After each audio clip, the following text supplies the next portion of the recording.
Hello everyone, welcome to data Yogi. Guys, ये है part two हमारी सीरीज का जिसका नाम है SQL basics and essentials for everyone. इस सीरीज का हमने पार्ट वन कवर किया है जिसमें बेसिक कॉन्सेप्ट्स डिस्कस करे हैं, जैसे कि डीबीएमएस क्या होता है, एसक्यूएल क्या होता है और क्या कमांड्स होती हैं, डीडीएल, डीएमएल और डीसीएल। सो आज की वीडियो में हम प्रैक्टिकल चीज़ें करने वाले हैं, कुछ क्वेरीज रन करने वाले हैं। आज की वीडियो का जो एजेंडा है वो है सीखना कि हम किस तरह एक डेटाबेस क्रिएट कर सकते हैं, किस तरह से एक टेबल क्रिएट कर सकते हैं, कैसे उस टेबल में डेटा इंसर्ट कर सकते हैं और कैसे उस टेबल से हम डेटा रिट्रीव करेंगे। गाइस, मैं आज माई सीक्वल यूज़ कर रहा हूँ। इनकेस अगर आप माई सीक्वल नहीं जानते कैसे इंस्टॉल होगा, तो उसके लिए मैंने डिस्क्रिप्शन में एक वीडियो दे दिया है, ट्यूटोरियल दे दिया है हिंदी में। वो आपको बहुत अच्छे से एक्सप्लेन करेंगे, आप इजीली माई सीक्वल इंस्टॉल कर सकते हैं। इन केस अगर आपके सिस्टम में ऑलरेडी कोई डीबीएमएस सॉफ्टवेयर है बट माई सीक्वल नहीं है, वो जैसे कि सीक्वल सर्वर है या फिर सीक्वल लाइट है, सो आज की वीडियो तो कवर करने में आपको कुछ प्रॉब्लम नहीं होगा।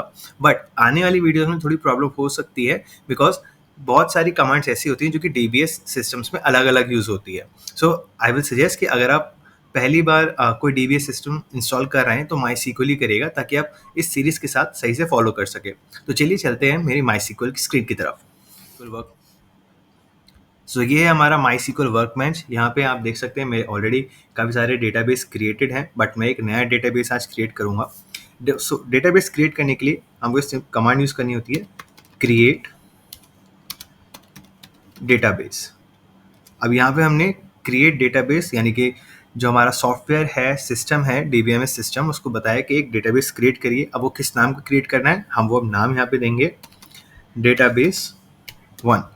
अब आप यहाँ पे ध्यान दीजिए, मैंने यहाँ पे स्पेस यूज़ नहीं किया है। क्यों? क्योंकि स्पेस यहाँ पे एक्सेप्टेबल नहीं होता है, राइट। हमें यहाँ पे अंडरस्कोर देना होगा, तभी हम उसको इस तरह से कर सकते हैं।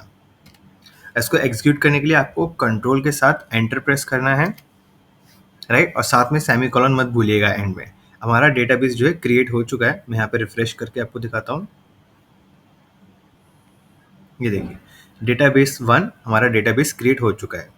अब हमें इस डेटाबेस को यूज़ करना है, राइट, क्योंकि हमने बस अभी क्रिएट करा है। अब हम इसे यूज़ करना चाहते हैं। यूज़ करने के लिए कमांड यूज़ करेंगे, यूज़ डेटाबेस डेटाबेस 1। अब हमने हमारे डीबीएस सिस्टम को बोला है कि इन सारे डेटाबेस जो मैंने बनाए हैं यहाँ पर, इनमें से डेटाबेस 1 को यूज़ करना है मुझे। हम फिर से कंट्रोल प्लस एंटर प्रेस करेंगे।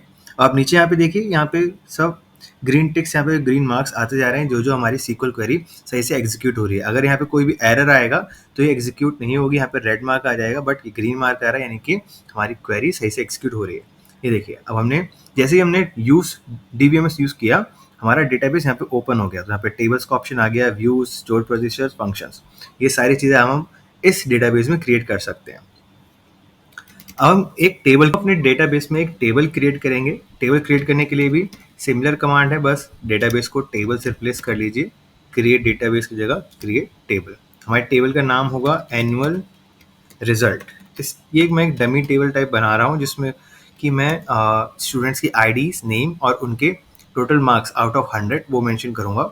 आप तो अब हमें कॉलम्स क्रिएट करना है अपनी इस टेबल में। तो पहला कॉलम मैं चाहता हूँ वो हो आईडी का, राइट। तो मैंने देखिए आईडी। अभी आईडी कैसे होने वाली है, आईडी जो है वो कैरेक्ट लेटर्स, जो अल्फाबेटिकल लेटर्स हैं वो और नंबर्स का कॉम्बिनेशन रहने वाली है। इसलिए मैं यहाँ पे varchar कमांड यूज़ करूँगा और उसमें मैं लिमिट लगा देता हूँ, लेट्स से 10 डिजिट्स की। अब ये कमांड क्या है, देखिए यहाँ पे हम जो कॉलम है उसका डेटा टाइप डिफाइन कर रहे हैं। varchar का मतलब हो गया कि जो कैरेक्टर्स, यहाँ पे जो भी मैं एंटर, अब आईडी का जो कॉलम है उसमें मैं कोई भी वैल्यू डाल दूँ, अगर वहाँ पे सिर्फ नॉर्मल 1 2 3 भी डाल दूँ तो भी वो इंटीजर की तरह नहीं, वो कैरेक्टर की तरह काम होगी। varchar वैसे तो स्ट्रिंग्स के लिए यूज़ होती है, बट क्योंकि आईडी में मैं एक मिक्सचर यूज़ करने वाला हूँ, इसलिए नंबर्स का और कैरेक्टर्स का, इसलिए मैं यहाँ पे varchar यूज़ कर रहा हूँ, राइट। सो जब भी हमें स्ट्रिंग्स या फिर स्ट्रिंग्स और नंबर्स का मिक्सचर यूज़ करना है, हम varchar यहाँ पे यूज़ करेंगे। और 10 का मतलब ये है कि यहाँ पे जो आईडी में मैं कैरेक्टर्स रखूँगा, जैसे कि मान लीजिए मेरा नाम अर्जुन है, तो अर्जुन में 5 कैरेक्टर्स हैं, ARJUN, राइट। सो अगर मैं चाहता हूँ कि मेरे कॉलम में सिर्फ 5 कैरेक्टर्स ही रहूँ, उससे ज़्यादा लिमिट में नहीं जाएंगे, तो मैं यहाँ पे 5 लिखता, बट मैं चाहता हूँ कि आईडी 10 या 10 से ज़्यादा ना जाए, राइट, इसलिए मैंने यहाँ पे 10 मेंशन करा है। अब इसके अलावा एक और डेटा टाइप भी होता है, जो कि होता है चार। अब वारकेर और चार में वैसे तो एक डिफरेंस होता है, बट उसको एक्सप्लेन करना थोड़ा सा टिपिकल होगा अभी इस बेसिक स्टेज पे, राइट। सो मैं at the end of this series interview questions भी डिस्कस करूंगा सीक्वल के लिए, वो उसका पार्ट होगा। बाकी अगर आप जानते हैं कि वारकेर और कैर में या फिर चार में क्या डिफरेंस होता है तो कमेंट सेक्शन में जरूर बताइएगा, या फिर अगर आप जानना चाहते हैं तो भी मेंशन कर दीजिएगा, मैं कमेंट सेक्शन में टाइप कर दूंगा। सो ये हमारा पहला कॉलम बन गया है आईडी। अब हमें एक और कॉलम बनाना है नेम, उसमें अब सेम वारकर यूज करेंगे। नेम में लेट्स से अगेन 10 कैरेक्टर्स। अब हम लास्ट कॉलम बनाएंगे अपना, लास्ट कॉलम हमें बनाना है मार्क्स आउट ऑफ 100। अरे यहाँ पे तो एरर आ रहा है, ऐसा क्यों हो रहा है? वेल एरर इसीलिए आ रहा है क्योंकि सेम जो मैंने यहाँ पे डिस्कस करा था कि हम कोई भी नेम डिफाइन करते समय उसमें स्पेस एंटर नहीं कर सकते, तो हमें यहाँ पे अंडरस्कोर ऐड करना होगा, तो ये एरर चला जाएगा। ठीक है जी। सो अब इंटीजर में आप चाहें तो मेंशन कर सकते हैं कितने कैरेक्टर्स होने वाला है, मैं यहाँ पे मेंशन नहीं करूँगा, हम ऐसे ही रन करके देखेंगे। तो मैंने यहाँ पे हमारी क्वेरी देखिए कंप्लीट हो गई। यहाँ पे कड़ी ब्रैकेट ब्रैकेट हमारा स्टार्ट हुआ, यहाँ पे ख़त्म हुआ, यहाँ पे लास्ट में आएंगे सेमी कॉलन और कंट्रोल प्लस एंटर प्रेस करेंगे। नीचे देखिए यहाँ पे हमारी जो क्वेरी है वो सही से एग्जीक्यूट हो चुकी है। अब एक बार इस टेबल को सिलेक्ट करके देखते हैं यहाँ पे, राइट। सिलेक्ट करने का मतलब हुआ कि इस टेबल को चूज करना, राइट। इस डेटा से हम इस टेबल में से अगर हम कुछ डेटा शो करना चाहते हैं तो उसको सिलेक्ट करना, उसके लिए हम पहले उस टेबल को सिलेक्ट करना होगा।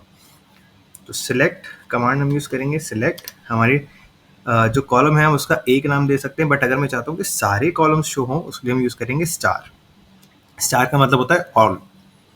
और फिर हम मेंशन करेंगे फ्रॉम हमारी टेबल का नाम, select star from annual result. अच्छा, अब मैं यहाँ पे आपसे क्वेश्चन पूछना चाहूँगा कि यहाँ पे मैंने एनुअल रिजल्ट में आर जो है यहाँ पे कैपिटल रखा है और जो मैंने जब टेबल क्रिएट करी थी वहाँ पे स्मॉल रखा है, तो क्या यहाँ पर जो क्वेरी है उसमें एरर आएगा या नहीं आएगा? एक मिनट वीडियो को पॉज करके सोचिए। आई होप आपने सोच लिया होगा। वेल यहाँ पे एरर नहीं आएगा, मैं आपको रन करके भी दिखाता हूँ।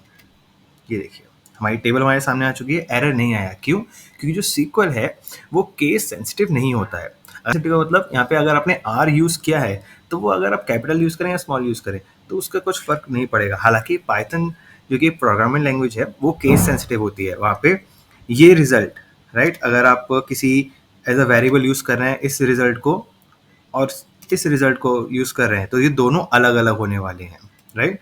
सो यहाँ पे देखिए हमारी जो टेबल है वो शो हो गई है, कॉलम्स नेम सही से आ गए, बट हमारे पास इसमें डेटा नहीं है। तो अब हम इस टेबल में डेटा इंसर्ट करने वाले हैं।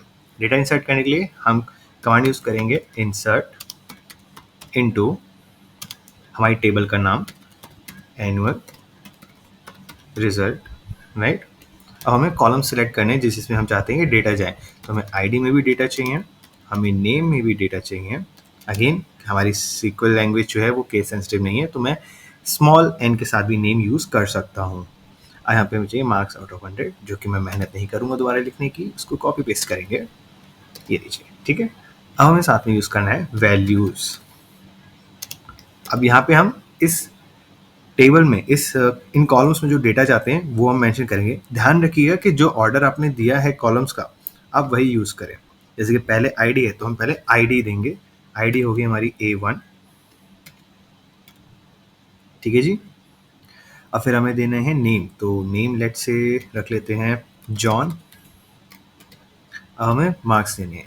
मार्क्स इनके हो सकते हैं लेट से 76। आपने एक और चीज़ नोटिस करी हो कि यहाँ पे जो डबल कोट्स हैं वो यूज़ कर रहा हूँ स्ट्रिंग्स के लिए, बट इंटीजर्स के लिए हम यूज़ नहीं कर रहे हैं, उसकी नीड नहीं होती है। फिर हम यूज़ करेंगे कॉमा।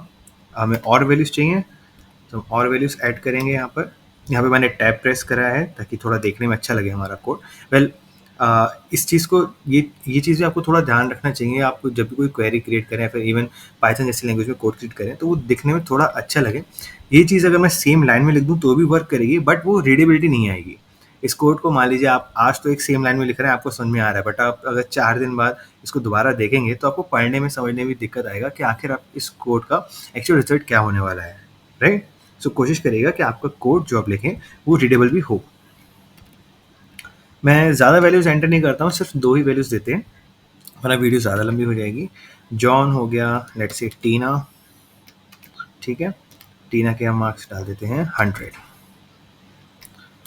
सो हमने दो वैल्यूज़ सॉरी 2 रोज़ यहाँ पे क्रिएट कर दी हैं हमारे इस टेबल के लिए। अब अगेन सेमीकोलन लगाएंगे और कंट्रोल के साथ एंटर।